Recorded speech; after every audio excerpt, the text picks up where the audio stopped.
bagaimana kabar Anda di hari ini? Hari Jumat, tanggal 4 September 2020. Saya doakan hidup Anda semakin bahagia, semakin penuh kebaikan, dan tentunya semakin penuh dengan kemudahan. Hari ini, hari Jumat, hari yang bagi sebagian orang disebut sebagai hari pendek atau hari persiapan untuk liburan.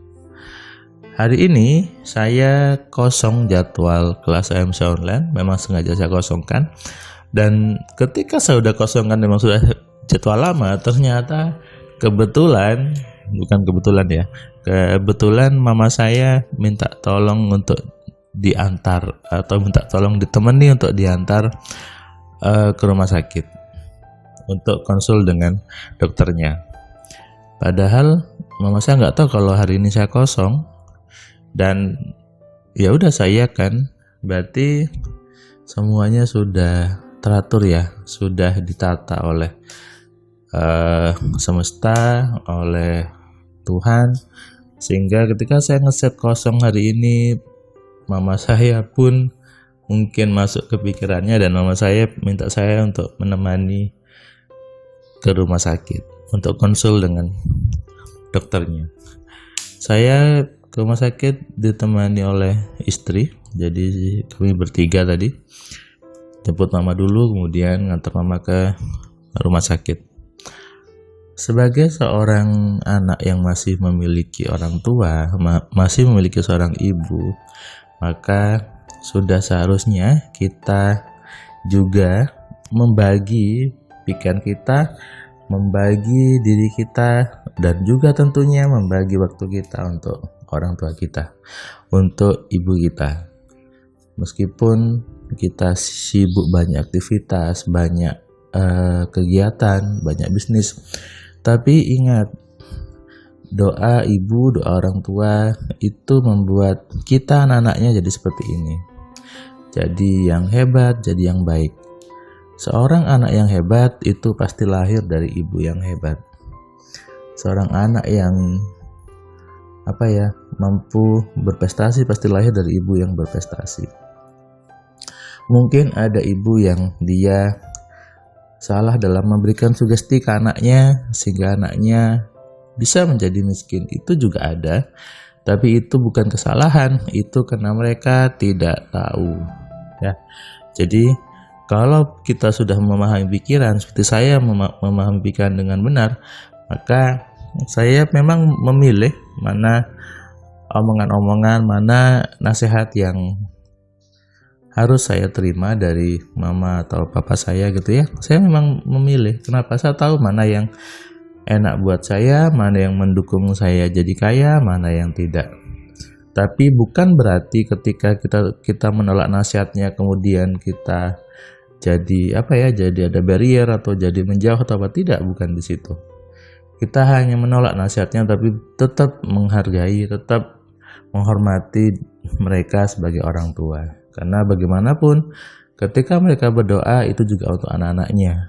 Dan semakin banyak yang mendoakan, tentu semakin banyak kemudahan yang kita dapatkan.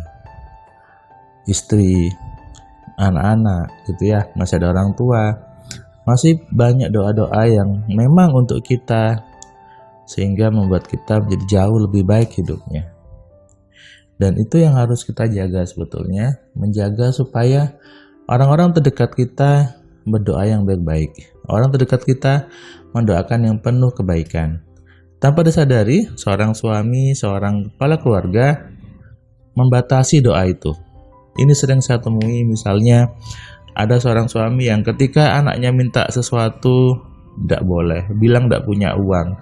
Ketika istrinya ingin sesuatu dibatasi, tidak boleh. Dibilangnya hemat pangkal kaya. Sejak kapan udah hemat pangkal kaya? Ini doktrin penjajah yang memang salah sebetulnya. Penjajahnya ngajarin orang-orang bangsa kita untuk hemat. Supaya apa? Supaya berasnya tidak cepat habis, makannya tidak cepat habis, sehingga hemat. Sementara mereka ketika dulu menjajah, mereka tidak hemat itu. mereka pakai baju yang bagus, mereka senang-senang, mereka punya kendaraan, mereka tidak hemat kan? Nah, itu adalah sebuah mindset yang keliru sebetulnya. Seringkali orang terjebak dengan kata-kata hemat, akhirnya sampai betul-betul masuk ke ranah kikir sebetulnya. Anaknya pengen apa ditolak, istrinya pengen apa ditolak, tetap aja tapi hidupnya tidak kaya. Saya punya teman yang punya prinsip seperti itu sangat kuat. Faktanya dia tidak punya apa-apa. Dia tidak punya mobil, dia handphonenya juga jelek, motornya jelek, tabungan juga tidak ada. Padahal katanya hemat kan? Bahkan dia ngeluh bahwa saya sudah hemat tapi uangnya habis. Nah, mungkin itu juga terjadi di Anda gitu ya. Ketika Anda hemat justru uangnya habis. Kenapa? Mindset Anda salah di kepalanya, sehingga justru menarik sebaliknya. Hemat bukan berarti membatasi. Hemat bukan berarti pelit. Hemat bukan berarti tidak memberikan kesenangan kepada keluarga dan diri sendiri. Itu salah. Jadi sebagai suami harusnya Anda turuti ketika istri kita belanja, ketika anaknya belanja, ketika orang tua kita belanja. Dan saya terapkan itu. Jadi ketika saya bawa ke supermarket yang bagus, saya biarkan anak saya untuk memilih dia pengen apa juga. Karena saya tahu anak saya pasti milih yang bermanfaat buat dia.